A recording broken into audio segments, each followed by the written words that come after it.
ও আমার আশিক রাসূল ভাইরা রে,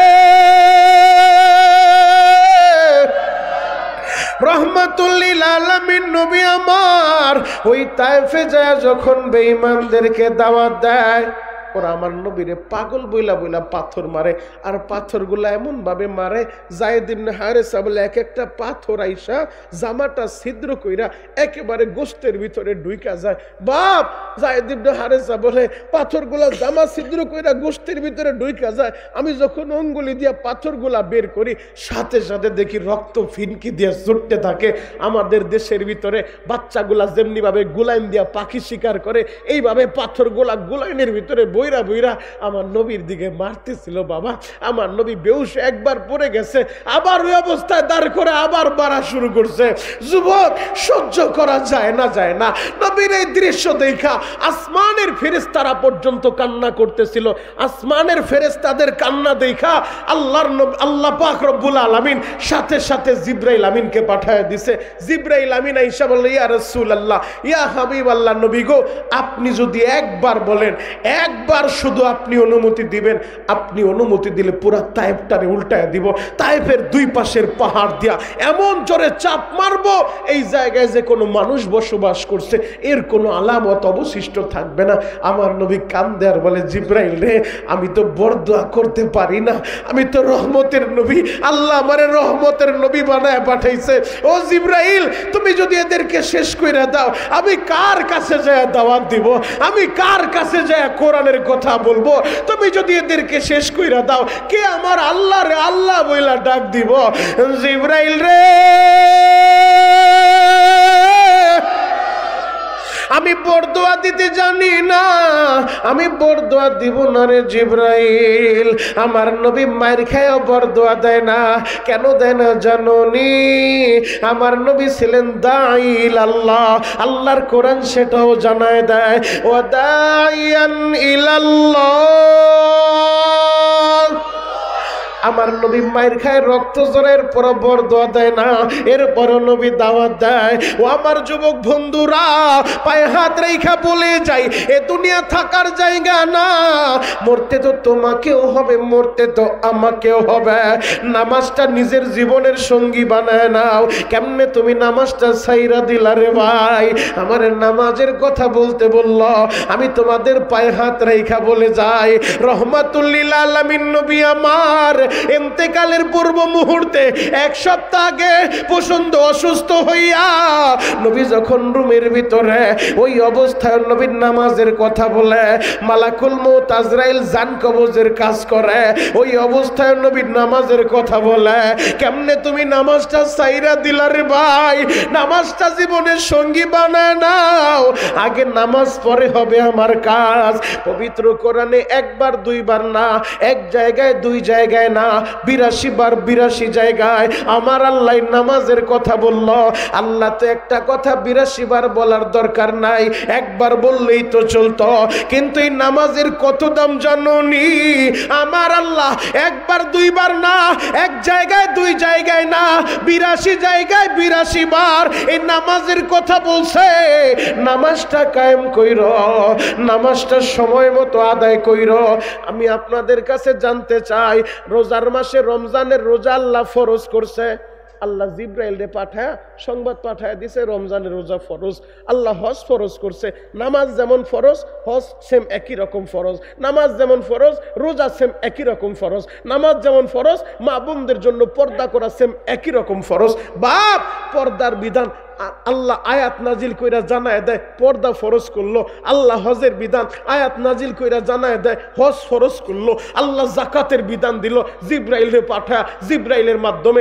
এই নামাজের কত দাম জানো? জানো এই নামাজের বিধান জিব্রাইলে পাঠায় দেয় নাই, দেয় নাই। এই নামাজের বিধান অন্য কোন ফেরেশতাদের মাধ্যমে বলে নাই, বলে নাই। এই নামাজের বিধান দেওয়ার লাইগা আমার আল্লাহ তার হাবিবের প্রথম এই দুনিয়া থেকে প্রথম আসমানে নিচে নিছে, প্রথম আসমান থেকে দ্বিতীয় আসমানে নিছে, দ্বিতীয় আসমান থেকে তৃতীয় আসমানে নিছে, তৃতীয় আসমান থেকে চতুর্থ, পঞ্চম, ষষ্ঠ, সপ্তম আসমানে নিয়ে গেছে।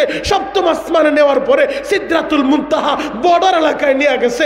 বর্ডারে যায় জিবরাইল বলে, নবীজি সিদরাতুল মুনতাহা ওভারটেক করার ক্ষমতা আমার নাই, ওই সিদরাতুল মুনতাহা ওভারটেক করা আমার আল্লাহ তার হাবিবের আরশে আজিমে নিয়ে গেছে। আল্লাহু আকবার। সরাসরি আরশে আজিমে নিয়া এরপরে বন্ধুরে নামাজ দেয় হাদিয়া। যুবক কেমনে নামাজ ছাইরা দিলা। আল্লামা শামসুল হক ফরিদপুরি, আমাদের ফরিদপুরের গর্ব, যেই শামসুল হক ফরিদপুরি তৎকালীন জামানায় প্রেসিডেন্ট আইয়ুব খানকেও পরোয়া করে নাই হক কথা বলতে গিয়ে। আরে সেই ফরিদপুরের মুসলমান আল্লাহ ছাড়া কাউকে ভয় পায় না। তাহলে নির্দ্বিধায় বলেন সমস্ত প্রশংসার মালিক কে? ওই আল্লাহ আছে না নাই? আরো জোরে বলেন আছে না নাই? বিশ্বাস হয়? আল্লাহু আকবার বলেন তো। পরিচালনা যিনি করতেছেন আমার ভাই আজাদি ভাই, চমৎকার আপনাদেরকে মাঝে মধ্যে কোরআনের কথা শোনান, পরিচালনার সাথে সাথে বয়ানও কইরা ফেলান, কথা বলেন ঠিক কিনা? তিনি কোরআনের ফজিলত বলতেছিলেন, এই কোরআন এমন একটা কিতাব বাপ, এই কিতাব যেই জায়গায় লাগে তো জায়গা দামি হয়ে যায়, কথা বলেন ঠিক কিনা? এই কোরআন যে মাসে নাজিল হয়েছে তো মাসটা দামি হয়ে গেছে। এই কোরআন আসমানি 104খানা কিতাব আল্লাহ দিয়েছেন। 104খানা কিতাবের ভিতরে সর্বশ্রেষ্ঠ যেই কিতাব, সেই কিতাবের নাম মহাগ্রন্থ আল কোরআন। আল্লাহু আকবার। আরো জোরে বলেন আল্লাহু আকবার। আল্লাহ পাক রব্বুল আলামিন সেই দামি কিতাব, সর্বশ্রেষ্ঠ নবী, সর্বশ্রেষ্ঠ রাসূল, ইমামুল মুরসালিন, খাতামুন নবিয়্যিন, দু জাহানের বাদশা জনাবে মুহাম্মদুর রাসূলুল্লাহ সাল্লাল্লাহু আলাইহি ওয়াসাল্লামের উপরে এই কোরআন নাজিল করলেন।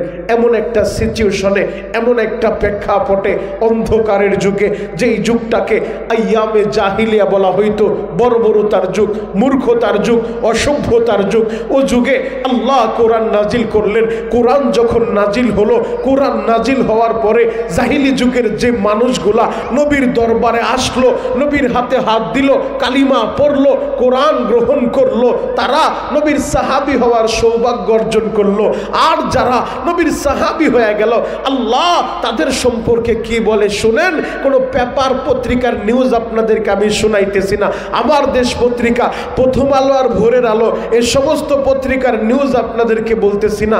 আসমানি 104খানা কিতাবের সর্বশ্রেষ্ঠ কিতাব মহাগ্রন্থ আল কোরআন, যে কোরআনের ভিতরে আল্লাহ 30টা পারা দিয়েছেন, যে কোরআনের ভিতরে 114টা সূরা আল্লাহ দিয়েছেন। এই কোরআনের 28 নম্বর পারা, 4 নম্বর পৃষ্ঠা, সূরাতুল মুজাদালার 22 নম্বর আয়াতের মধ্যে আমার আল্লাহ জানায় দেয় নবীর সাহাবীদের সম্পর্কে, রাদিয়াল্লাহু আনহুম ওয়া রাদু আন। আল্লাহ বলে, আমি আল্লাহ এদের উপরে রাজি আর খুশি, এরাও আমি আল্লাহর উপরে রাজি আর খুশি। আল্লাহু আকবার। তাহলে কোরআন গ্রহণ কইরা নবীর সাহাবীরা দামি। ভিন্ন আয়াত আল্লাহ বলে, আমিনু কামা আমানান নাস, ও আমার ইমানদারেরা তোমরাও তো ঈমান আনবা। কেমন ঈমান তোমরা আনবা? মডেল হিসেবে সাহাবাদেরকে দাঁড় করায় দিলেন। সাহাবাওয়ালা ঈমান তোমরা আনো। সাহাবীদের ঈমান যেমন ছিল, সাহাবীদের ঈমান কেমন ছিল? আরে সাহাবীদের ঈমান তো এমন ছিল, দুনিয়া একদিকে চলে যাবে, আমি আমার ঈমান থেকে চুল পরিমাণ দূরে সরতে পারবো না। দুনিয়া একদিকে চলে যাব, আমার চোখের সামনে দাঁড়া আমার নবীর বিরুদ্ধে কেউ কটাক্ষ করবে, কোন সাহাবী সেটা বরদাস্ত করে নাই। দুনিয়া একদিকে চলে যাবে, তার সামনে দাঁড়া ইসলামকে কেউ ছোট করবে, ইসলামকে কেউ খাটো করবে, কোন সাহাবী সেটা বরদাস্ত করতে পারে নাই, কথা বলেন ঠিক কিনা? সেই সাহাবাওয়ালা ঈমান আনার কথা আল্লাহ বললেন। যুবক, যেই কথাটা বলতেছিলাম, সাহাবায়ে কেরাম কোরআন গ্রহণ কইরা দামি হইল। আর যারা ওই মক্কার ভূখণ্ডের আবু জাহেল, উতবা, শাইবা, ওয়ালিদ ইবনে মুগীরা, আস ইবনে ওয়াইল সহ মক্কার বড় বড় বেঈমানগুলা যারা কোরআনের বিরোধিতা করলো, যারা চাইলো কোরআনের আলো নিভিয়ে দিবে, যারা চাইলো আমার নবীকে দুনিয়া থেকে চিরতরে বিদায় করে দিবে, যারা এই ইসলামকে নিভিয়ে দেওয়ার জন্য, কোরআনের আলো নিভিয়ে দেওয়ার জন্য আদা জল খেয়ে মাঠে নেমেছিল, ওই আবু জাহেল, উতবা, শাইবা, ওয়ালিদ ইবনে মুগীরা, আস ইবনে ওয়াইল সহ মক্কার একটা বেঈমানও টিকতে পারে নাই। বরঞ্চ যারা কোরআন গ্রহণ করছে, আল্লাহ আল্লাহর কাছে দামি হয়েছে। কোরআনের বিরোধিতা যারা করছে ইতিহাসের আস্থা করে নিক্ষিপ্ত হয়েছে। ১৫০০ বৎসরের ইতিহাস, আজ থেকে ১৫০০ বৎসর আগে কোরআন আল্লাহ নাজিল করলো। এই ১৫০০ বৎসরের ভিতরে যারাই কোরআনের বিরোধিতা করছে তাদের অবস্থা আবু জাহেলের মতো হয়েছে। যারাই কোরআনের আলো নিভাইতে চাইছে, যারাই মাদ্রাসায় তালা লাগাইতে চাইছে, যারাই আলেমদেরকে দুনিয়া থেকে বিদায় করতে চাইছে, যারাই বুল্লুচার দিয়ে মসজিদগুলো ঘুরিয়ে দিতে চেয়েছিল, একটা বেঈমানও টিকতে পারে নাই। যত বড় ক্ষমতাধর হোক, যত বড় টাকাওয়ালা হোক, যত বড় শক্তিশালী হোক, কোরআনের বিরোধিতা করে ভবিষ্যতেও কেউ টিকতে পারবে না। বরংস কোরআন ছিল, কোরআন আছে, কোরআন থাকবে। ফরিদপুরের মুসলমান আমরা এই কোরআন নিয়ে বাঁচতে চাই, কোরআন নিয়ে মরতে চাই। কোরআনের বিরুদ্ধে কেউ দাঁড়ায় গেলে তার সাথে আমাদের আপোষ নাই। যদি কোনো নাস্তিক আমার দেশে দাঁড়িয়ে কোরআনের বিরুদ্ধে কথা বলে ওর দাঁত ভাঙ্গা জবাব দিতে হবে। কে কে রাজি আছেন হাতগুলা দেখায় দেন।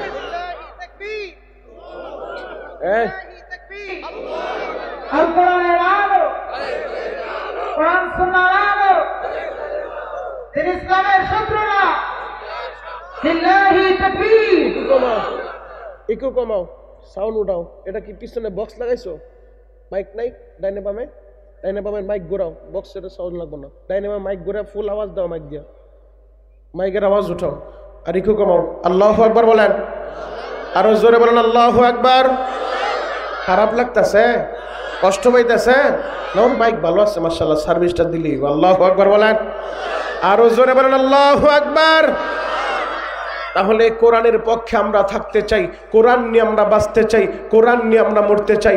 যুবক, আমি তোমাদের পায়ে হাত রেখা বলে যাই, এ দুনিয়া থাকার জায়গা না। তুমিও থাকতে পারবে না, আমিও থাকতে পারবো না। জন্ম যেহেতু হইছে, মরতে আমাদের হবে। এই কথা বলেন ঠিক কিনা? এই কোরআনের ৬৬৬৬ খানা আয়াতে কারিমা আছে। এই কোরআনের ভিতরে একটা আয়াত এমন আছে যেই আয়াতটা হিন্দু ভাইরাও স্বীকার করে, বৌদ্ধ ভাইরাও স্বীকার করে, আস্তিকও স্বীকার করে, নাস্তিকও স্বীকার করে। কুল্লু নাফসিন যায়িকাতুল মাউত, এই আয়াত হিন্দুরাও যেমন স্বীকার করে, বৌদ্ধরাও স্বীকার করে, খ্রিস্টানও স্বীকার করে, নাস্তিকও স্বীকার করে। অস্বীকার করার কোনো স্রোত নাই। জন্ম যেহেতু হয়েছে, মরতে আমাদের হবে। এই কথা বলেন ঠিক কিনা? তবে এমন একটা মরণ আমরা মরতে চাই যে মরণ মরলে কোনো চিন্তা নাই, কোনো চিন্তা নাই। যুবক ভাই, গত বছর এই মাহফিলের ভিতরে যিনি প্রধান মেহমান ছিলেন তিনিও আজকে দুনিয়ায় বাইচা নাই। গত বছর যেই বাসায় খাবার খাইলাম, সেই শেখ বাড়ির যার বাসায় খাবার খাইলাম, আল্লাহর যেই বান্দা মেহমানদারি করলো, নিজের হাতে আমাদের সামনে খাবার পরিবেশন করলো, আজকে শুনলাম ওই আল্লাহর বান্দাও দুনিয়ায় বাইচা নাই। তার ছোট্ট একটা ছেলে আমার সাথে দেখা করতে আসছে। বাপ, এটাই আপনাদেরকে আমি বুঝাইতে চাই। গত বছর মাহফিলে যিনি প্রধান মেহমান আজকে কবরে ঘুমায়া রইছে। গত বছর যার বাসায় খাবার খাইলাম আজকে কবরে ঘুমায়া রইছে। আমি শরীয়তপুরি আপনাদের সামনে আজকে বসে বসে বয়ান করতেছি। এমনও হতে পারে আজকের এই বয়ান আমি মনিরুল ইসলাম শরীয়তপুরীর জীবনের শেষ বয়ান। এমনও হতে পারে আপনি যে বসে বসে বয়ান শুনতেছেন, আজকের এই বসা আপনার জীবনের শেষ বসা। এই যে সভাপতির চেয়ারে বসে আছে আপনাদের সকলের মোহাব্বতের মানুষ চেয়ারম্যান সাহেব, এমনও তো হতে পারে এই বসাই চেয়ারম্যানের জীবনের শেষ বসা।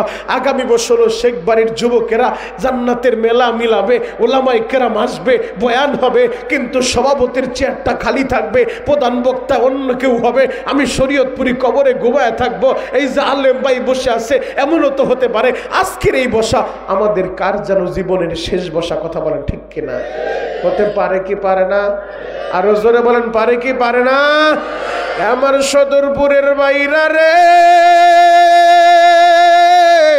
দিলের কানটা লাগাইয়া আমার কথাগুলো শুনে যাও রে ভাই। জন্ম যেহেতু হইছে, মরতে আমাদের হবে। এ দুনিয়ায় কেউ চিরস্থায়ী থাকতে পারবে না।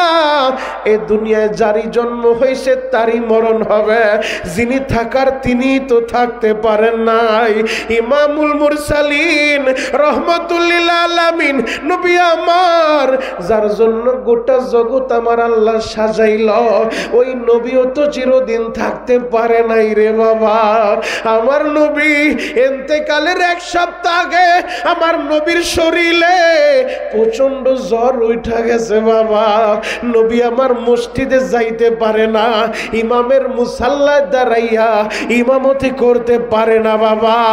ও আমার ফরিদপুরের বাইরা রে,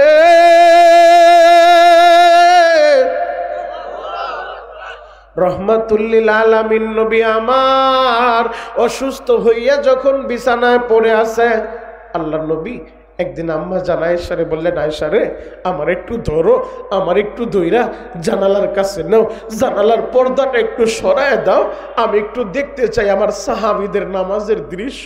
ও আয়েশা আমার একটু ধইরা জানালার কাছে নিয়ে যাও। আপনারা যারা হজে গেছেন এই জায়গায় যারা হাজি আছে হাজিদের কাছে জিজ্ঞেস করেন, আমার নবীর রওজা যেটা ওইটাই ছিল আম্মা জান আয়েশার রুম, আমার নবীর রুম, ওই রুমের সাথেই মসজিদের নববী। আম্মা জান আয়েশা আমার নবীরে দইরা আস্তে আস্তে করে বসে যখন জানালার পাশে বসায় দিছে, আল্লাহর নবী জানালার পর্দাটা সরায় দেখতেছে সাহাবায়ে কেরাম নামাজ আদায় করে। হযরতে আবু বকর ইমামের মুসাল্লায় দাঁড়ায় গেছে, আবু বকর ইমামতি করতেছে, আবু বকরের পিছনে সব সাহাবীরা সারিবদ্ধভাবে মুক্তাদি হয়ে নামাজ আদায় করে। এই দৃশ্যটা দেখা আমার নবীর চোখ দিয়া অজরে পানিগুলা ঝরতেছে। আম্মা জান আয়েশা বললেন, নবী গো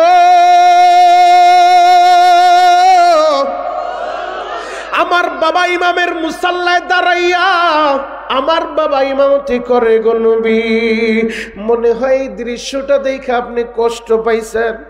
আমার নবী বলে, আয়েশা রে না রে আয়েশা না, সব কান্না কষ্টের কান্না না, কিছু কান্না আছে আনন্দের কান্না। ও আয়েশা এই নামাজের লাইগে আমি মায়ের খাইছিলাম রে আয়েশা, এই নামাজের লাইগায় বেঈমান গুলো আমার দান দান শহীদ করছিল রে আয়েশা, আমি নামাজের দাওয়াত দিতে যাই আমি রক্ত জড়াইছি রে আয়েশা, তাইফে আমি রক্ত জড়াইছি রে আয়েশা। তাইফের ময়দানে যখন আমার নবী গিয়েছিলেন বাবা, ওই তাইফের সফরে মক্কা থেকে প্রায় 100 কিলোমিটার দূর তাইফের ময়দান, যেই তাইফের ময়দানে নবী যখন এই কোরআনের দাওয়াতটা নিয়ে গিয়েছিলেন বাবা, ওই সফরে নবীর সাথে তার পালক পুত্র যায়েদ ইবনে হারেসা ছিল। যায়েদ ইবনে হারেসা বলে তাইফের বেঈমানগুলা বেলা 10টা থেকে 5টা পর্যন্ত একই দিনের ভিতরে 3 বার আমার নবীরে পাগল বইলা বইলা পাথরগুলা মারতে মারতে বেহুশ করে ফেলছে। ও আমার আশিকে রাসূল ভাইরা রে, রহমাতুল্লিল আলামিন নবী আমার ওই তায়েফে যায় যখন বেঈমানদেরকে দাওয়াত দেয়, ওরা আমার নবীরে পাগল বইলা বইলা পাথর মারে, আর পাথরগুলা এমন ভাবে মারে যায়েদ ইবনে হারেসা বলে এক একটা পাথর আইসা জামাটা ছিদ্র কইরা একেবারে গোশতের ভিতরে ঢুইকা যায়। বাপ যায়েদ ইবনে হারেসা বলে পাথরগুলা জামা ছিদ্র কইরা গোশতের ভিতরে ঢুইকা যায়, আমি যখন অঙ্গুলি দিয়া পাথরগুলা বের করি সাথে সাথে দেখি রক্ত ফিনকি দিয়া ছুটতে থাকে।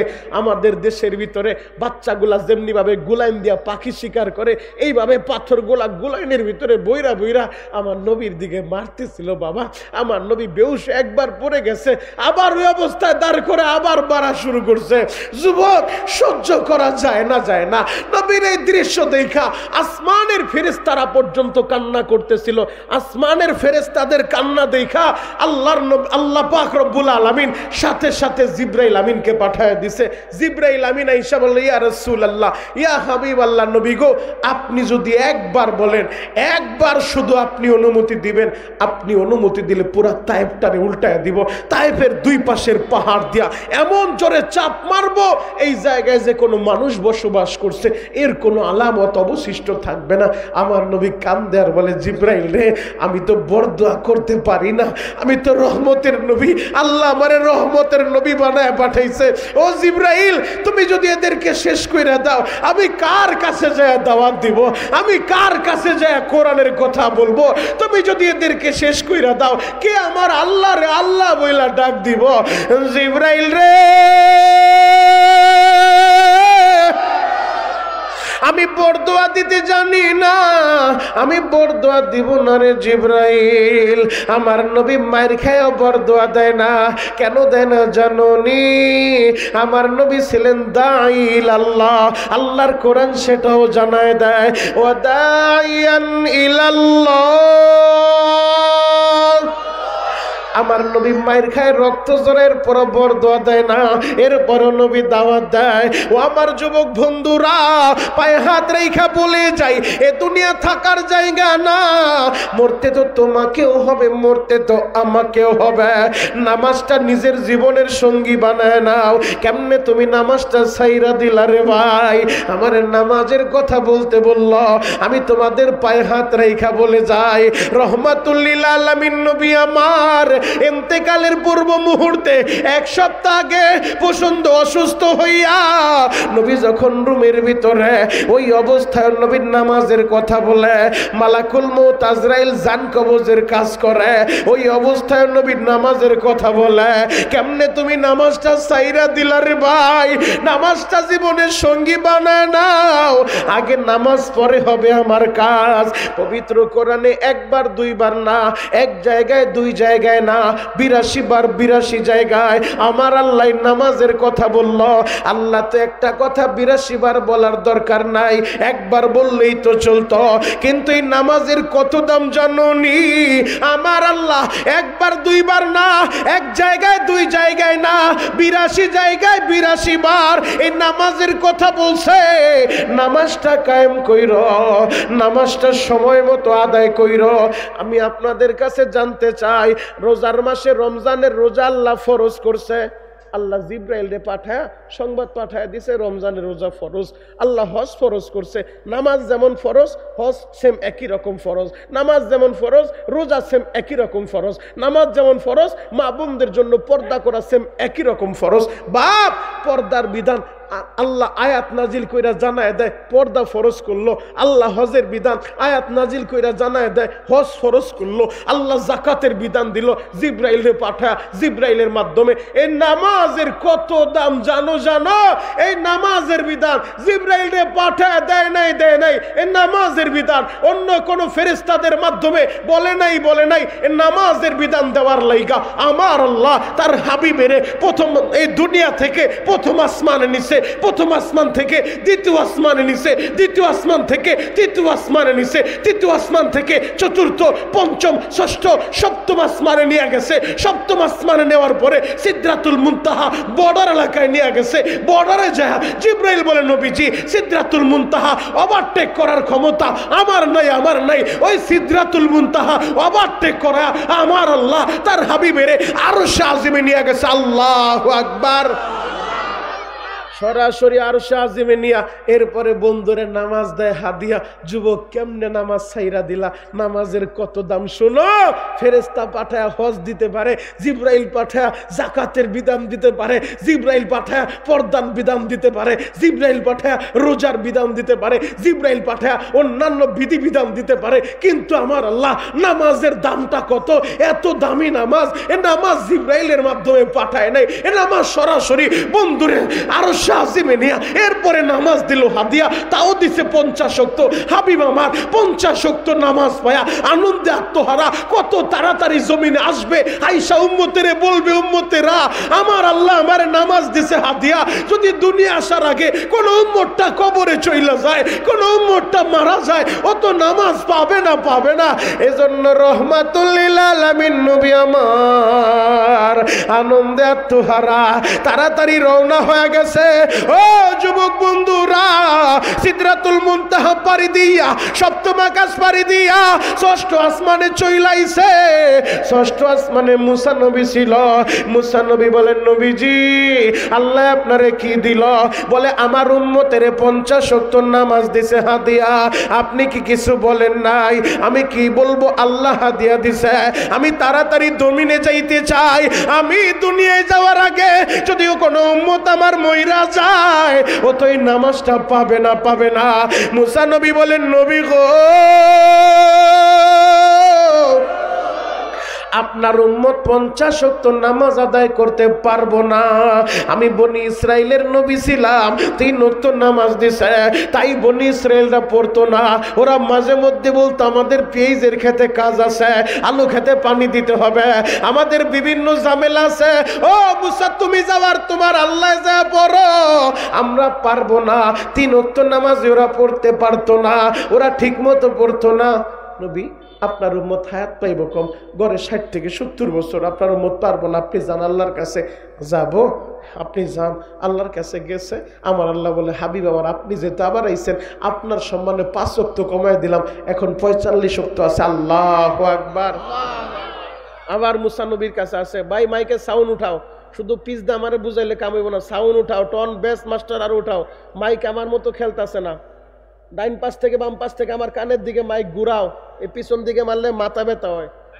ডাইন বাম থেকে আমার কানের দিকে মাইক ঘুরাও, আর সাউন্ড আরো উঠাও। আল্লাহু আকবার বলেন তো, তাড়াতাড়ি সাউন্ড উঠাও, নাহলে বদনাম হয়ে যাবো। সুনাম করে যাও, এই যেহেতু 2-1টা ইউনিট কাটবো, মিনিমাম 4টা কাটবো, 2000 টাকা বাড়ায় দিব না। আল্লাহু আকবার বলেন তো, আরো জোরে বলেন আল্লাহু আকবার।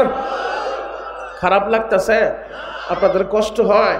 বাবা আমার তো প্রতিদিন চিল্লাইতেই হতো, মাইকে আমার মতো না হইলে আমি কথা বলতে পারবো না, আপনারা কষ্ট নিয়েন না। আল্লাহু আকবার বলেন তো।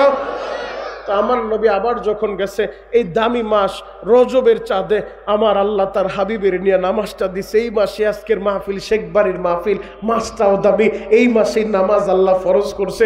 যুবক নবী আমার যখন 45 ওয়াক্ত নিয়ে আবার আসছে, এবার মুসা নবী বলে, কি বলছে? বলে আল্লাহ 5 ওয়াক্ত কমাইছে, আপনি কিছু বলেন নাই, 5 ওয়াক্ত তো কমাইছে, আবার কি বলবো? নবী আপনি আরেকবার যান, আপনার উম্মতি 45 ওয়াক্ত পারবে না। আমার নবী আবার গেছে, আবার 5 ওয়াক্ত কমাইছে। যতবার আসে ততবার আবার মুসা নবী বুঝায় পাঠায় দেয়, যতবার যায় 5 ওয়াক্ত কইরা মাইনাস করে, 5 ওয়াক্ত কইরা মাইনাস করতে করতে 45 ওয়াক্ত মাইনাস হয়ে গেছে, এখন বাকি আছে মাত্র 5 ওয়াক্ত। এবার যখন মুসা নবী বলে, নবীজি আপনি আরেকবার যান, আমার নবী বললেন, মুসা রে আল্লাহ নামাজ দিছে 50 ওয়াক্ত, কমাইতে কমাইতে বাকি আছে 5 ওয়াক্ত। এবার যদি যাই রে মুসা, এই 5 ওয়াক্ত নিয়ে গেলে আর তো কিছুই থাকে না। ও মুসা আমি আর যাব না, আমি আমার উম্মতের কাছে যাই, তাড়াতাড়ি নামাজের দাওয়াতটা পৌঁছায় দেয়। আমার আল্লাহ বলে, হাবিব আমার আপনি আর একটা বার আসেন। আমার নবী যখন আর একবার যায়, আমার আল্লাহ জানায় দেয়, হাবিব আমার আমি আল্লাহ যা বলি আমার আল্লাহর কথা রদ বদল হয় না। আমি নামাজ দিয়েছিলাম 50 ওয়াক্ত, কমাইতে কমাইতে বাকি আছে 5 ওয়াক্ত। আপনার যে উম্মত গুলাই 5 ওয়াক্ত নামাজ আদায় করবে সময় মতো, আমি আল্লাহ তাদের আমল নামায় সওয়াব দিব 50 ওয়াক্ত। আরো জোরে বলেন। আমরা আদায় করব 5, জমা হবে 50। আল্লাহু আকবার। তাহলে নামাজের দরকার আছে না নাই? আরো জোরে বলেন, আছে না নাই? সারা রাত বয়ান শুনলেন, ফজরের সময় ইমাম সাহেব আর মুয়াজ্জিন সাহেব মাঝে মধ্যে বলে এমনও হয় ইমাম আর মুয়াজ্জিন একা একাই ছেড়ে দেয়। বা এইভাবে হইলে কিন্তু দুনিয়া চলবে না। পায়ে হাত রেখা বলে যায় নামাজটা ঠিক মতো আদায় করেন, নামাজকে জীবনের সঙ্গী বানান। উচিত তো ছিল আগে আমার নামাজ, পরে হবে আমার কাজ, আগে আমার নামাজ পরে আমার সমাজ, আগে আমার নামাজ পরে আমার ব্যবসা, আগে আমার নামাজ পরে আমার দোকান। কিন্তু আমাদের হালত হয়ে গেছে আগে আমার দোকান পরে আমার নামাজ, আগে আমার কাজ পরে আমার নামাজ, আগে আমার সমাজ পরে আমার নামাজ। না, মুমিনের প্রথম কাজ হবে নামাজ, পরবর্তীতে হবে আমার সমাজ। কথা বলেন ঠিক কিনা? আল্লাহ আমাদের সবাইকে বুঝার তৌফিক দান করুক। চিৎকার মেরে বলেন আমিন। আরো জোরে বলেন আমিন। হে যুবক ভাইরা, হাজী সাহেব বাবাজিরা ডানে বামে নজর নাই, এক নজরে তাকায় থাকেন গো বাবা। যেই কথাটা বলতেছিলাম, আমার নবী দুনিয়া থেকে বিদায় নিয়ে চলে যাবে, ওই মুহূর্তেই নামাজের দাওয়াত দেয়া যায়, উম্মত সালাত সালাত সালাত সালাত ঠিকমতো আদায় কইরো। ও যুবক বন্ধুরা, এই দুনিয়ায় তো কেউ থাকতে পারবে না। নবী আমার ইন্তেকালের পূর্ব মুহূর্তে আল্লাহর নবী বলে, আয়েশা একটা পাত্রের ভিতরে পানি দাও। একটা পাত্রের ভিতরে পানি দিছে, নবী আমার হাত দুইটা পাত্রের ভিতরে ভিজায়, আবার এই ভিজা হাত দুইটা উঠায় চেহারার ভিতরে মাসে করে, আবার পাত্রের ভিতরে হাত দুইটা ভিজায় রাখে। নবীজি বলে, আয়েশা রে, সাকরাতুল মাউত তো বড় কঠিন রে আয়েশা। ও আয়েশা, সাকরাতুল মাউত তো বড় কঠিন রে আয়েশা। যুবক, আমার নবী ইন্তেকালের পূর্ব মুহূর্তে নবীর পাশেই আম্মা জান আয়েশা বসা, পাশেই কলিজার টুকরা ফাতিমা বসা। হঠাৎ কইরা দরজার ভিতরে কে যেন দাঁড়ায় গেছে। আমার নবী বলে, ফাতেমা রে, ঘরের দরজাটা খুইলা দাও, মা দেখো কে আসছে। ফাতেমা ঘরের দরজার সামনে যায়, দেখে যেই চেহারার লোক চিনা যায় না, মালাকুল মাউত রে তো দেখার কথা না, কিন্তু নবী যে বলছে ঘরের সামনে কে দাঁড়াইছে দেখো, নবীর সম্মানে আল্লাহ মালাকুল মাউত রে মানুষের বেশ ধরায় দিছে। মা ফাতেমা ঘরের দরজার সামনে দাঁড়া, দরজাটা যখন খুইলা দিছে, দেখি চেহারার মানুষটা চিনা যায় না, মক্কা মদিনার মানুষ বইলা মনে হয় না। এবার দৌড়ে আসছে আব্বাজান, ঘরের সামনে যে দাঁড়াইছে তারে তো চিনি না, চেহারাটাও চিনা যায় না, কিন্তু ঘরে ঢোকার পারমিশন চায়। আমার নবী বললেন, ফাতেমা রে,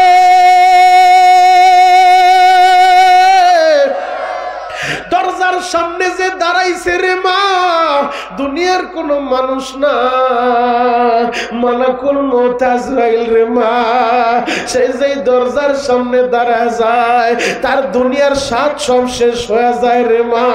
ও মা, তারে ঘরে ঢোকার পারমিশন দাও। ফাতেমা বলে, বাবা গো, আমার বুঝতে আর বাকি নাই, এক সপ্তাহ যাবত বিছানা থেকে উঠতে পারো না, মসজিদেও যাইতে পারো না, ইমামতি করতে পারো না গো বাবা। আবার এই দিক দিয়ে দরজার সামনে মালাকুল মউত দাঁড়ায় গেছে। আমি বুঝে ফেলছি তোমারে মনে হয় নিয়ে যাইবো বাবা, আমি অনুমতি দিব না। ও বাবা, তোমারে যাওয়ার অনুমতি দিব না। আমার নবী বললেন, ফাতেমা রে, তুমি যদি অনুমতি নাও দাও রে মা, সে কিন্তু ঘরের ভিতরে আসতে পারবে। আমার আল্লাহ তারে সে অনুমতি দিয়া দিছে।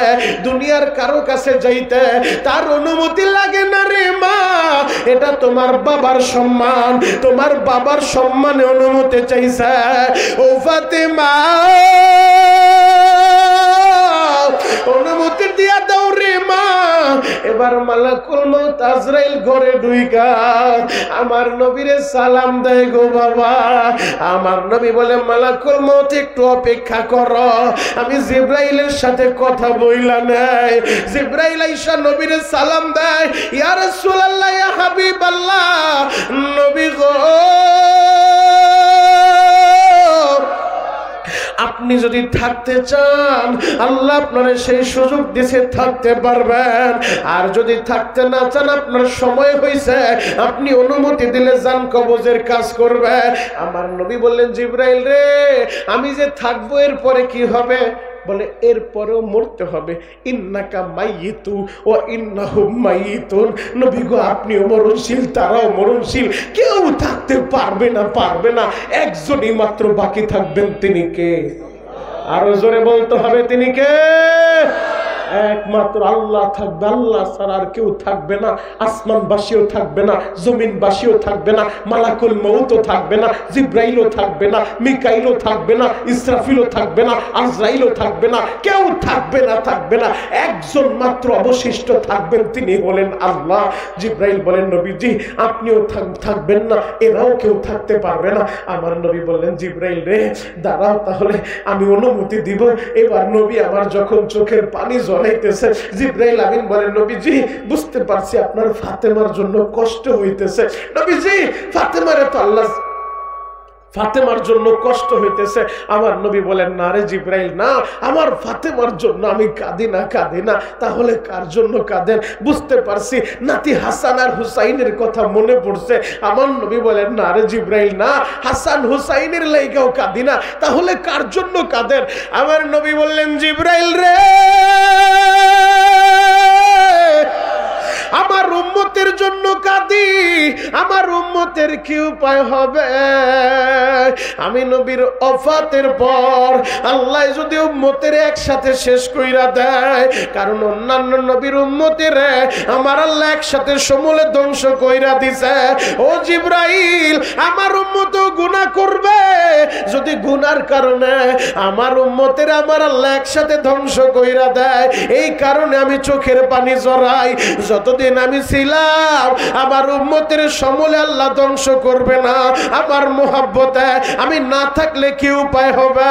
জিবরাইল বলে, নবীজি আপনি চিন্তিত হবেন না, চিন্তিত হবেন না।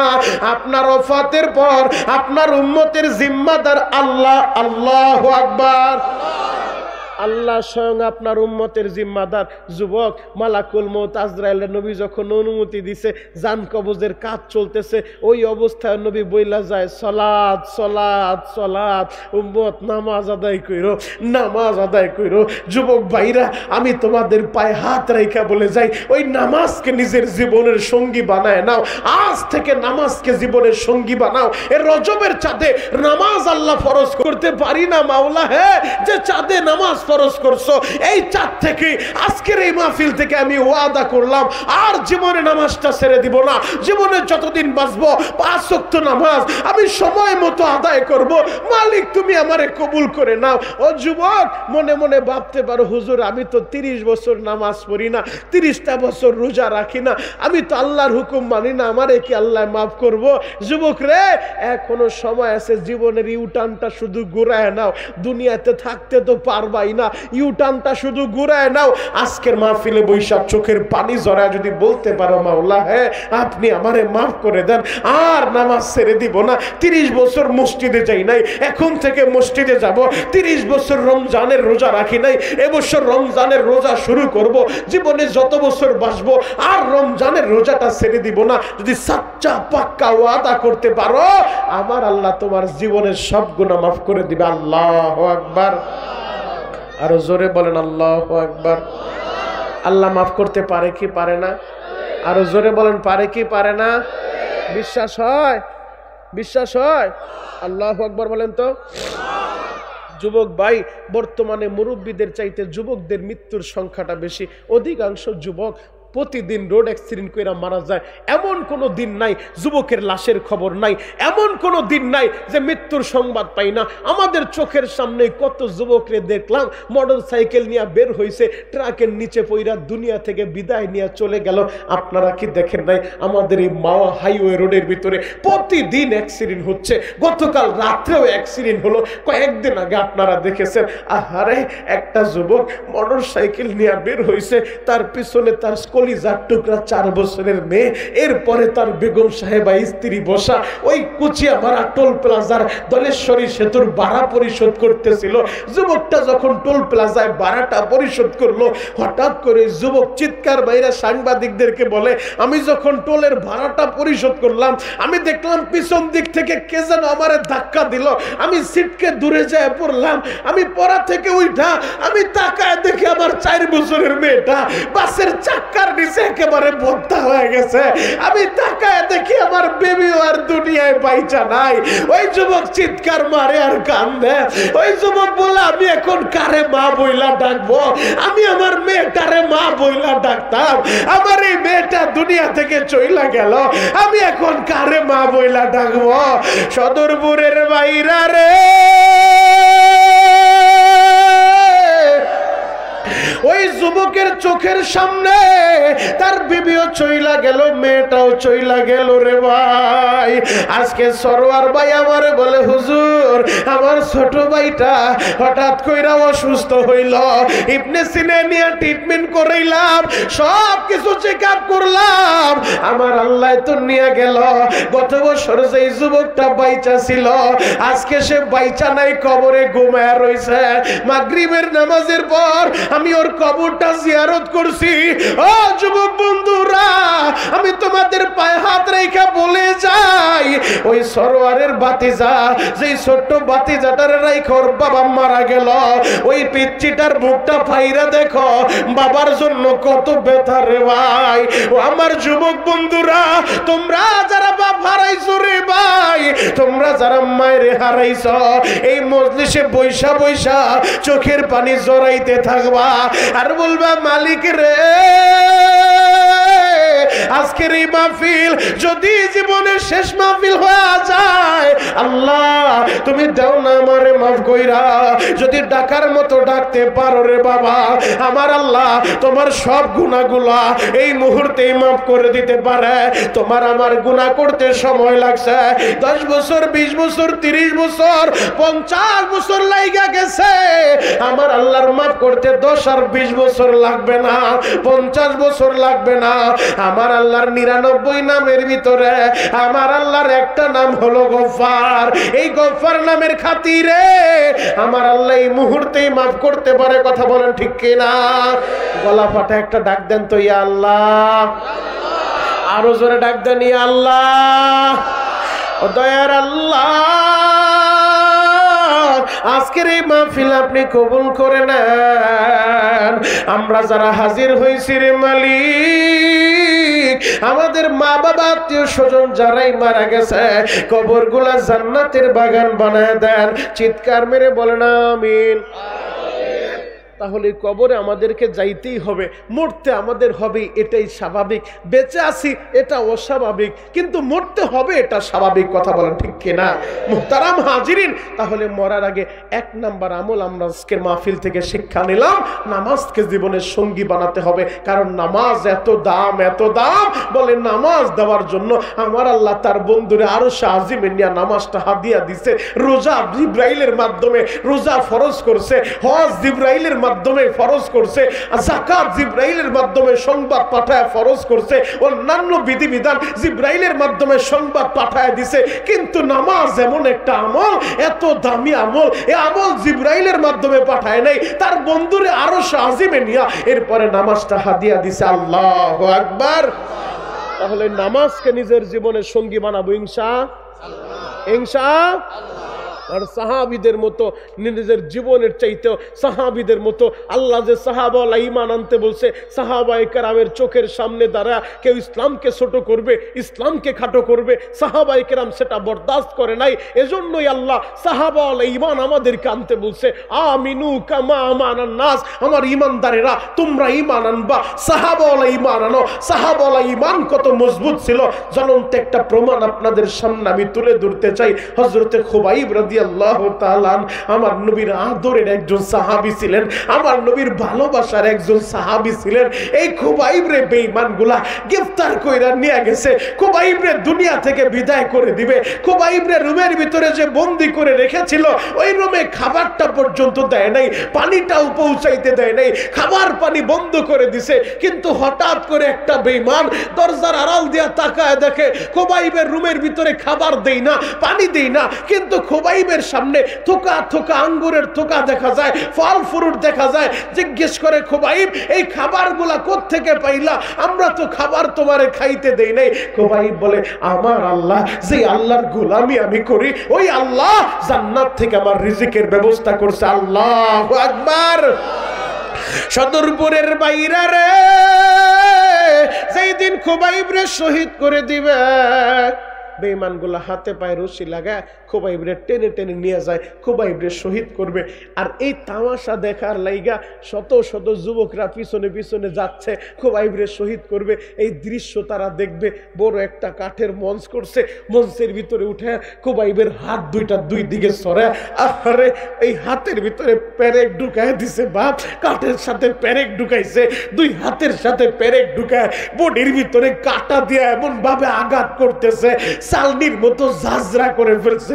সর্বশেষ একটা বেঈমান বলে খুবাইব রে, আমরা তোমারে মুক্ত করে দিতে পারি, একটা শর্ত আছে। বলে কি শর্ত? তুমি শুধু তোমার জবান দিয়া তোমার নবীর নিয়ে একটা কটু কথা বলবা, তোমার নবীর কথাটা বলবা যে তোমারে নামায়া তোমার নবীর এই জায়গায় উঠে এইভাবে শাস্তিটা আমরা দিব। খুবাইব কেমন আশেক ছিল! খুবাইব চিৎকার মেরে বলে বেঈমানেরা শোনো শোনো, আমার এই জায়গায় নবীরে তোমরা আঘাত করবা, নবীরে নিয়ে কটু কটু কথা আমি বলবো আর আমারে মুক্ত করে দিবা। আর আমি খুবাইব তো এটাও বরদাস্ত করতে পারবো না, আমার নবীর রাস্তা দিয়ে হাঁটবে, একটা কাঁটার আঘাত আমার নবীর পায়ের ভিতরে লাগবে, আমি সেটাও বরদাস্ত করতে পারবো না। আর তোমরা বলতেছো আমার নবীর এই জায়গায় দাঁড় করা তোমরা আঘাত করবো, আমি এই কথা বলবো, আমি কটু কথা বইলা তুমি আমি আমার নবীরে নিয়ে খাটো করবো, নবীরে নিয়ে কটু কথা বইলা আমি আমার জীবন নিয়ে বাঁচতে চাই? না না না, আমি জীবন দিতে রাজি আছি, আমার নবীর অপমান মেনে নিতে রাজি না। আল্লাহু আকবার।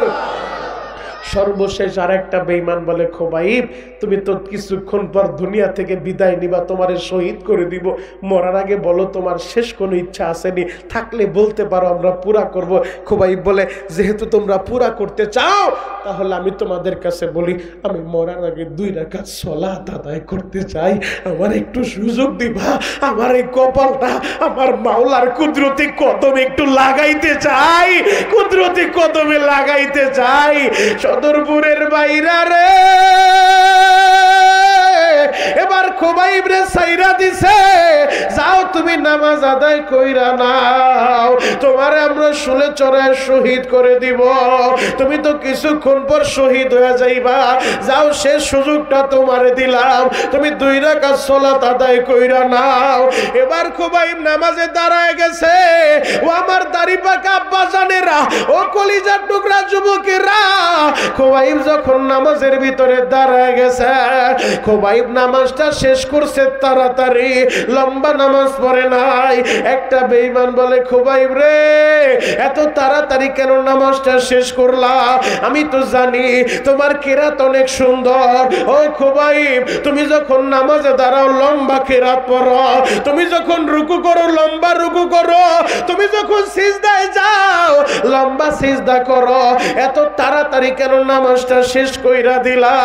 খোবাইব বলে, আমি যখন নামাজে দাঁড়াইছি এ নামাজের ভিতরে আমি এত স্বাদ পাইতেছিলাম, আমার মনটাই চাই নাই নামাজটা শেষ করি, আমার মনটাই চাই নাই ওই সেজদা থেকে আমি মাথাটা উঁচু করি, আমার মনটাই চাই নাই আমি রুকু থেকে দাঁড়াই, আমার মন চাইছিল আলো লম্বা নামাজ পড়তে, লম্বা কিরাত পড়তে, লম্বা সিজদা করতে।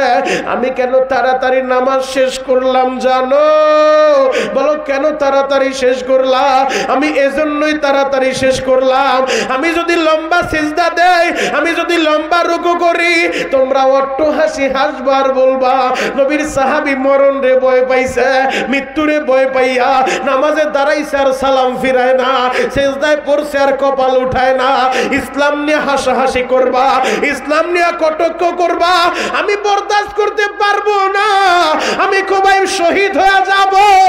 আমার চোখের সামনে দাঁড়াইয়া আমার ইসলাম নিয়ে কেউ হাসাহাসি করবে, আমি সেটা বরদাস্ত করতে পারবো না। ফরিদপুরের বাইরা রে খোবাইব নামাজটা শেষ কইরা হাত 2টা উঁচু কইরা আমার আল্লাহর কাছে দরখাস্ত দেয়, মালিক রে বেঈমানগুলো আমার এই জায়গায় না আমারে শহীদ কইরা দিব, তোমার নবী তো এটা জানে না, জানে না তোমার নবীর কাছ থেকে আমারে নিয়ে আইছে কারি সাহেব বানাইয়া, আমার মাধ্যমে তারা কোরআন শিখবো। ও দয়ার আল্লাহ, বেঈমানগুলো আমার এই জায়গায় না বন্দি কইরা আমারে কিছুক্ষণ পর ওরা শহীদ করে দিব রে আল্লাহ, আমার এই মৃত্যুর সংবাদ তোমার নবীর কাছে তুমি পৌঁছায়া দাও, পৌঁছায়া দাও রে মাওলা। ও দয়ার আল্লাহ, আমি মরার আগে আর একটা জিনিস তোমার কাছে চাই, আমি মরার আগে আমার দয়ার নবীরে, আমার ভালোবাসার নবীরে আমি একটা সালাম দিতে চাই রে মাওলা। আমার এই সালামের আওয়াজ অত দূর তো যাবে না, ও আল্লাহ তুমি কুদরতি ভাবে আমার এই সালামের আওয়াজটা তোমার নবীর কানে পৌঁছা দাও গো, নবীর কানে পৌঁছা দাও। ও আমার আশেকে রাসূল বাবাজিরা, তোমাদের মনটাই কি চায় না তোমরাও নবীর রওজায় যাইয়া আমার নবীর রওজার পাশে দাঁড়াইয়া আমার নবীর একটা সালাম দিবা, আসসালাতু ওয়াসসালামু আলাইকা ইয়া রাসূলুল্লাহ, আসসালাতু ওয়াসসালামু আলাইকা ইয়া হাবিবাল্লাহ। মনটাই কি চায় না রে বাবা? বলতে পারো শরীয়তপুরি ভাই, আমি গরিবের ছেলে, আমি কেমনে মদিনায় যাব? আমি তো রিকশা চালাই, আমি ভ্যান গাড়ি চালাই, আমি কুলির কাজ করি, আমি চার দোকানদারি করি, আমি কেমনে মদিনায় যাব? ও বাবা, মদিনায় যাইতে টাকা লাগে না, টাকা লাগে না, মদিনায় যাইতে কপাল লাগে, কপাল। আজকের এই মাহফিলে বৈশা, আজকে 25শে জানুয়ারি এই শেখ বাড়ির মাহফিলে বৈশা চেয়ারম্যান সাহেবের উপস্থিতিতে চোখের পানিটা জড়াইয়া যদি মাওলার কাছে দরখাস্ত দিতে পারো, মালিকের রে আমি মরার আগে তোমার নবীর রওজাটা একবার আমারে দেখাইবা, আমি মরার আগে তোমার ঘরটা একবার আমারে দেখাইবা, আমি মরার আগে ও আরাফার ময়দানে যাইয়া খোলা আসমানের নিচে দাঁড়াইয়া আমিও যেন বলতে পারি লাব্বাইক আল্লাহুম্মা লাব্বাইক, লাব্বাইক লা শারীকা লাক লাব্বাইক, ইন্নাল হামদা ওয়ান নি'মাতা লাকা ওয়াল মুলক লা শারীকা লাক। আমিও যেন একবার বলতে পারি রে মাওলা, যদি চোখের পানি দিয়া তুমি বুঝা বলতে পারো বাবা, ও কলিজার টুকরা যুবকেরা, আমার মাওলারে যদি বুঝা বলতে পারো, টাকা লাগবে না, টাকা লাগবে না, কিভাবে নিবে আল্লাহই ভালো জানে। কথা বলেন ঠিক কি না? মক্কা মদিনা যাইতে টাকা লাগে না, কপাল লাগে। জ্বলন্ত একটা প্রমাণ বলবো আপনাদের সামনে। গত রমজানে যখন আমি মক্কা মদিনা যাইতেছিলাম, বাপ, আমি যে বিমানের সিটে বসছি, আমার পাশের সিটে এই মুরব্বী বাবার মতো একজন মুরব্বী, তারে দেখলে মনে হয় আরো স্ট্রং মুরব্বী। আমরা তো সবাই ব্যাগ নিয়া, লাকেজ নিয়া এরপরে আমরা যাই, কিন্তু মুরব্বীরে দেখলাম আমাদের দেশের ভিতরে ওই যে যারা কৃষক কাজ করে, খেতে খামারে কাজ করে, দেখবেন তারা লুঙ্গি দিয়ে একটা ব্যাগ বানায়, লুঙ্গি দিয়া ব্যাগ বানায় ওইটাই কান্দে করে নিয়ে যায়। তো লুঙ্গি দিয়া, লুঙ্গিরে দুই কোনাকুনি গিট্টা মেরে ওইটা দিয়ে ব্যাগ বানাইছে, ওই লুঙ্গির ব্যাগটা কান্দি নিয়ে বিমানের ভিতরে উঠা গেছে। আমার ভিতরে একটু কৌতূহল জাগলো যে চাচা মিয়া হয়তো সাদা সিধা মানুষ, একটা ব্যাগও তিনি আনে নাই, আবার আমার পাশের সিটটাই বসছে। আমি দেখা চাচারে জিজ্ঞেস করলাম, চাচা বা আপনার বাড়ি কোথায়? বলে বাড়ি আমার বরিশাল পটুয়াখালী আমতলী থানায়। চাচা আপনি মদিনায় যাবেন? বলে মদিনায় যাওয়ার জন্যই তো আসছি। একটা কথা বলতে বলতে একটা পর্যায়ে ওই চাচামি আমারে বলে, হুজুর আমার বড় ইচ্ছা ছিল আমি মরার আগে একবার মদিনায় যাইব। একটু পর পর আমারে বলতেছে কতক্ষণ লাগবো, কতক্ষণ লাগবো আমার নবীর রওজাটা দেখতে, আমি একটু তাড়াতাড়ি যাইতে চাই, কত সময় লাগবো? আমি জিজ্ঞেস করলাম আপনি কেমনে আসলেন? বলে বাবা রে, আমি গরিব মানুষ, আমি পান বিক্রি করতাম, কুয়াকাটা চিনো তুমি? আমি বললাম হ্যাঁ কুয়াকাটা চিনি। বলে ওই কুয়াকাটা সমুদ্র সৈকতে আমি পান বিক্রি করতাম। তো একজন মোবাইলওয়ালা যুবক আমারে যায় জিজ্ঞেস করে, মোবাইলে ভিডিও কইরা, চাচা আপনি এই বয়সে পান বিক্রি করেন কেন? আমি তখন তারে বললাম, বাপ রে আমার জীবনে একটা শখ, আমি মরার আগে একবার মদিনায় যাইতে চাই, আমার নবীর রওজাটা দেখতে চাই। বাপ রে, এজন্য আমি পান বিক্রি কইরা কইরা টাকা জমাইতাছি। আমি আমার পান বিক্রি করার টাকা দিয়া আমি মদিনায় যাব, আমার নবীরে সালাম দিব। আল্লাহু আকবার। ওই যুবকটা জিজ্ঞেস করে, চাচা গো আপনি পান বিক্রি কইরা মদিনায় যাইবেন, কয় টাকা হইছে? বলে জানি না, কিন্তু পান বিক্রি কইরা কবে হবে, এর আগে যদি মইরা যাই আমার দুঃখ তো থাইকা যাইব। তবে কেউ যদি আমারে নিতে চায় সুযোগ আছে, আমার স্বপ্ন আমি মরার আগে মদিনায় যাইতে চাই।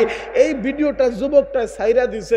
এই ভিডিও দেখা বরিশালের এক শিল্পপতি, তার আবার দিলের ভিতরে দয়া লাগছে, সে আমারে জরুরি ভিত্তিতে লোক পাঠাইছে। পাঠায় আমারে কুয়াকাটা থেকে আমার সন্ধান বাইর কইরা, কুয়াকাটা থেকে আমার গাড়িতে কইরা বরিশাল নিয়ে আইছে। হুজুর বরিশাল আইনা আমারে বলে, চাচা পাসপোর্ট আছে? আমি বললাম পাসপোর্ট তো নাই। বলে তার লোক দিয়া, তার গাড়ি দিয়ে আবার আমার পাসপোর্ট অফিসেও পাঠাইছে, পাসপোর্ট অফিস আমার পাসপোর্ট বানাইতে দিছে।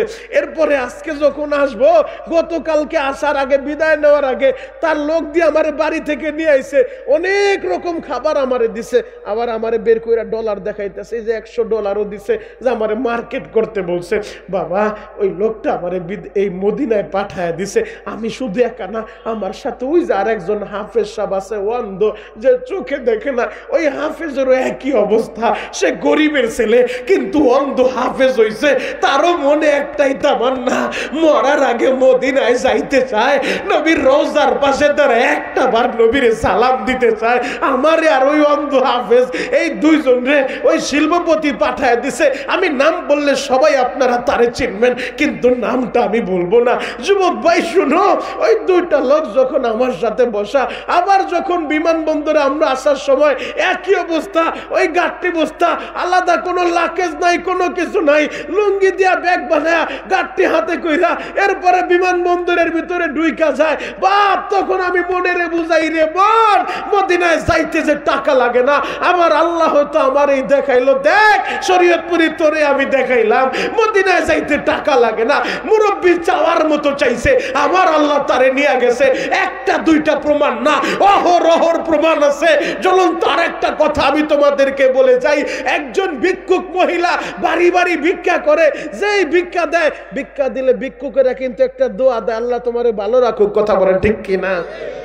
ওই পাগলি মহিলা ভিক্ষা করে বাড়ি বাড়ি যায়, যেই ভিক্ষা দেয় সবাই একটা দোয়াই দেয়, বাপ আমার লাগে একটু দোয়া কইরো, আমি যে মরার আগে হজ করতে পারি। আল্লাহু আকবার বলবেন না? ভিক্ষুক মহিলা ভিক্ষা নেয়, ভিক্ষা নিয়ে সে দোয়া দিব, উল্টা সে দোয়া চায়। যেই বাড়িতেই ভিক্ষা দেয়, ভিক্ষা দিলে বলে, মা আমার লাগে একটু দোয়া কইরো, আমি যে মরার আগে হজ করতে পারি। তো বাড়ি বাড়ি যে একই দোয়া চায়। তো একদিন এক প্রবাসী বাড়ি থেকে আসছে, সৌদি প্রবাসী, সে রুমের ভিতরে শুয়ে রয়েছে। তার বাড়ির দরজায় তখন ভিক্ষুক মহিলা দাঁড়ায় গেছে। আইসা যখন ভিক্ষা চাইছে, ভিক্ষা নেওয়ার পরে তার মায়ের দোয়া দিতেছে, মা আমার জন্য একটু দোয়া কইরো, আমি যে মরার আগে হজ করতে পারি। এই কথাটা প্রবাসী ছেলের কান পর্যন্ত চইলা গেছে। এবার মায়ের জিজ্ঞেস করে, মা ভিক্ষুক মহিলা কি বললো? বলে, বাবা ওর কথায় কান দিস না, পাগলি মহিলা, ওরে সবাই জানে, এলাকায় সবাই ওরে পাগলি কয়। ওর উদ্দেশ্য একটাই, ও কেমনে মক্কায় যাইব, ও কেমনে হজ করব, ও করে ভিক্ষা, ও হজ করব কেমনে। ও সবার কাছে বইলা বেড়ায় যে আমার জন্য দোয়া কইরো, আমি যে মরার আগে হজ করতে পারি। এই যুবকের কথাটা মাথার ভিতরে লাইগা গেছে। ও যখন ছুটি শেষ করে আবার সৌদি গেছে, এবার প্রবাসী ভাইদেরকে নিয়ে বৈশা একই দস্তরে খাইতে বসে প্রবাসী বন্ধুদেরকে বলে, বন্ধুরা শুনো, আমাদের গ্রামে একটা পাগলি মহিলা আছে, ও সবার কাছে দোয়া চায়, ও মরার আগে হজ করতে চায়। আমরা তো প্রবাসীরা কত টাকা কত দিকে নষ্ট করি, তো আমরা সবাই মিলা কি এই পাগলিটার একটু হজ করাইতে পারি না? সব বন্ধুরা বলো ঠিক আছে। সব বন্ধুরা সহযোগিতা কইরা জরুরি ভিত্তিতে ওই পাগলি মহিলার পাসপোর্ট বানায় পাগলি মহিলারে মক্কায় নিয়ে গেছে। আল্লাহু আকবার। এই ঘটনা বলা আমার উদ্দেশ্য না, আমি শুধু একটা জিনিসে আপনাদের কাছে বুঝাইতে চাইছি, চাওয়ার মতো চাইলে পাওয়া যায় কি যায় না? আরো জোরে বলেন, যায় কি যায় না? তাহলে মদিনায় যাওয়ার নিয়ত আছে না নাই? নবীরে সালাম দেওয়ার নিয়ত আছে না নাই? এই শেখ বাড়ির মাহফিলে বৈশা নবীরে সালাম দিবেন, ফেরেশতারা সালামগুলা নিয়া নবীর দরজায় যায় পৌঁছায় বলবো, নবীজি ওই বাংলাদেশের সদরপুরের বাসানচরের শেখ বাড়ির মাহফিলে বৈশা অমুকের ছেলে অমুক আপনারে সালাম দিছে। নবী সালামের জবাব নিব। আর যে নবীর রওজার পাশে যায় নবীরে সালাম দেয়, আসসালাতু আসসালামু আলাইকা ইয়া রাসূলুল্লাহ, তখন আর ফেরেশতা লাগে না, সরাসরি আমার নবী নিজের কানে সালামের আওয়াজ শুনে নবী নিজে সালামের জবাবটা দিয়া দেয়। আল্লাহু আকবার। ও দয়ার আল্লাহ, আজকের মাহফিলে যারা উপস্থিত হয়ে গেছে, আমাদের সবাইকে মরার আগে একবার হইল হজ্জে বাইতুল্লাহ জিয়ারতে মদিনা নসিব করবেন। চিৎকার মেরে বলেন আমিন। আরো জোরে বলেন আমিন। তাহলে মরতে আমাদের হবে, মরার আগে নামাজকে নিজের জীবনের সঙ্গী বানাবো ইনশাআল্লাহ। এবং সাহাবাওয়ালা ঈমান আমাদেরকে গ্রহণ করতে হবে। সাহাবাই কেরাম যেইভাবে নবীরে ভালোবাসছে, আমরাও সেইভাবে নবীরে ভালোবাসতে চাই। যুবক পায়ে হাত রেখা বলে যাই, একটা মাত্র আয়াতে কারিমা আপনাদের সম্মুখে আমি তেলাওয়াত করছি। এক আয়াতকে সামনে নিয়ে কিছু সময় আলোচনা করব। শুনেন আমার আল্লাহ আয়াতের ভিতরে কি বলে, কুল ইন কুনতুম তুহিব্বুনাল্লাহ আল্লাহ বলেন নবী গো আপনি দুনিয়ার মানুষের বলে দেন, তাদেরকে জানায় দেন যারা আমি আল্লাহরে ভালোবাসতে চাই ফাত্তাবিউনি ইউহিব্বুকুমুল্লাহ, আগে যেন আপনার ইত্তেবা করে, আপনার অনুসরণ করে, আপনার এই ভালোবাসে। বুখারীর ভিতরে নবীজি বলে মান আহাব্বা সুন্নতি ফাকাদ আহাব্বানি, যে আমার সুন্নত ভালোবাসে সে যেন আমারে ভালোবাসে। কোরআনে আল্লাহ বলতেছে আমারে ভালোবাসতে চাইলে আগে আমার বন্ধুর ইত্তেবা করো, বন্ধুরে ভালোবাসো। আর হাবিব বলতেছে আমারে ভালোবাসতে চাইলে আমার সুন্নত ভালোবাসো। তার মানে যারা সুন্নত ভালোবাসে তারা নবীর ভালোবাসা পায়, আর যারা নবীর ভালোবাসা পায় তারা আল্লাহর ভালোবাসা পায়, আর যারা আল্লাহর ভালোবাসা পায় ওয়াগফির লাকুম যুনুবাকুম, আমার আল্লাহ এদের জীবনের সব গুনাহ মাফ করে দেয়। আল্লাহু আকবার। তাহলে পৃথিবীতে আমরা তো আল্লাহরে ভালোবাসতে চাই, আল্লাহরে বন্ধু বানাইতে চাই। আল্লাহরে বন্ধু বানাইতে চাই লাগে নবীরে ভালোবাসতে হবে। নবীরে ভালোবে কিভাবে বাসবেন? সাহাবায়ে কেরাম আমাদেরকে দেখায় গেছে, সাহাবায়ে কেরাম আমাদেরকে শিখায় গেছে। যুবক আমি তোমাদের পায়ে হাত রেখা বলে যাই, আমাদের আসল বাড়ি কিন্তু জান্নাতে। আমাদের বাবা আদম তিনিও ছিলেন জান্নাতে, জান্নাত থেকে আল্লাহ দুনিয়ায় পাঠাইছে। বাবার বাড়ি যেহেতু জান্নাতে, আমাদের বাড়ি জান্নাতে। দুনিয়া আসছি ক্ষণস্থায়ী জীবন, এরপরে আবার আখিরি বাড়ি আমাদের সেই জান্নাতে আমাদেরকে যেতে হবে। ওই জান্নাতে যদি যাইতে চাও 5 জিনিসের সাথে সম্পর্ক করো, 5 জিনিসের সাথে সম্পর্ক লাগাও। 1 নাম্বার তাআল্লুক মা আল্লাহ, আল্লাহর সাথে সম্পর্ক করো, আল্লাহরে বন্ধু বানাও। 2 নাম্বার তাআল্লুক মার রাসূল, নবীর সাথে সম্পর্ক করো, নবীরে বন্ধু বানাও। 3 নাম্বার তাআল্লুক মাল কুরআন, এই কোরআনের সাথে সম্পর্ক করো, কোরআনরে ভালোবাসো। 4 এবং 5 নাম্বার তাআল্লুক মাল ওয়ালিদাইন, মা বাবার সাথে সম্পর্ক করো, মা বাবারে ভালোবাসো। আল্লাহু আকবার। একটা পয়েন্টে কথা বলতে গেলে ঘন্টার পর ঘন্টা দরকার, শুধু একটা পয়েন্টে আমি কিছু সময় আলোচনা করব। তাআল্লুক মা আল্লাহ, আল্লাহর সাথে সম্পর্ক গড়তে হবে। আল্লাহর সাথে সম্পর্ক যারা করে, যারা আল্লাহর ওলি হয়ে যায়, এদের ভয় নাই, ভয় নাই, এদের চিন্তার কোনো কারণ নাই। মাল্লাহুল মাওলা ফালাহুল কুল, আরে যে আল্লাহর জন্য হয়ে যায় গোটা জগৎ তার হয়ে যায়। আমার সদরপুরের বাইরা রে, যদি আল্লাহর সাথে সম্পর্ক করতে চাও, আল্লাহরে বন্ধু বানাইতে চাও গো বাবা, যারা আল্লাহরে বন্ধু বানায় তারা কত দামি, কত দামি, তাদের কত শক্তি জানো নে। জ্বলন্ত একটা প্রমাণ আমি তোমাদের সামনে তুলে ধরব। এই পৃথিবীতে আল্লাহ 2 জন মুসলমানরা সারা পৃথিবীর রাজত্ব দান করছে। এর ভিতরে 1 নাম্বার হযরতে সুলাইমান, আল্লাহর পয়গম্বর সুলাইমান, যারে গোটা জগতের রাজত্ব আমার আল্লাহ দান করছে বাবা। শুধু তিনি মানুষের উপরেই রাজত্ব করতেন না, জিনদের উপরে রাজত্ব করতেন, পাখিদের উপরে রাজত্ব করতেন, পিপিলিকার ভাষাও তিনি বুঝতেন বাবা। আল্লাহর পয়গম্বর সুলাইমান, আমার আল্লাহ তার এমন একটা তখ্ত দান করছে, যেই তখ্ত চলার জন্য ইঞ্জিনের দরকার হয় না, ফুয়েল মোবিল ডিজেলের দরকার হয় না। আল্লাহ তার আদেশে ওই তখ্তটা তার সিংহাসন নিয়া এরপরে উড়িয়া উড়িয়া তার বিভিন্ন জায়গায় নিয়ে যায়। আল্লাহর পয়গম্বর সুলাইমান একদিন মন্ত্রী পরিষদ নিয়া তিনি সফর করতেছিলেন। হঠাৎ করে নজর করে দেখে তাদের সাথে হুদহুদ পাখিও ছিল, হুদহুদ পাখিটার তার সাথে নাই।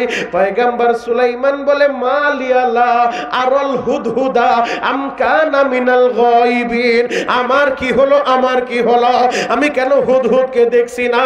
হুদহুদ কোথায়? হুদহুদ আসার পরে কোথায় গিয়েছে? যদি উপযুক্ত কারণ দর্শাইতে না পারে আমি তার কঠিন বিচার করব। দীর্ঘ সময় পর ওই হুদহুদ পাখি উড়িয়া চলে আসে। হুদহুদ পাখি আইসা বলে আল্লাহর পয়গম্বর সুলাইমান, আরো জোরে বলেন আল্লাহু আকবার। এমন একটা সংবাদ আপনার জন্য নিয়ে আসছি, যে সংবাদ আমি বলার আগে আপনি এই সংবাদ সম্পর্কে অবগত নন, আপনি জানেন না। সুলাইমান নবী বলে কি এমন সংবাদ তুমি নিয়ে আইলা, তুমি বলার আগে আমি জানি না, বলো তো কি সংবাদ? বলে এমন একটা সংবাদ আমি বলার আগে আপনারা কেউ বলেও নাই, সেই সংবাদটা আপনারে দিব। বলে কি সংবাদ? আমি উঠতে উঠতে গিয়েছিলাম সাবা শহরে,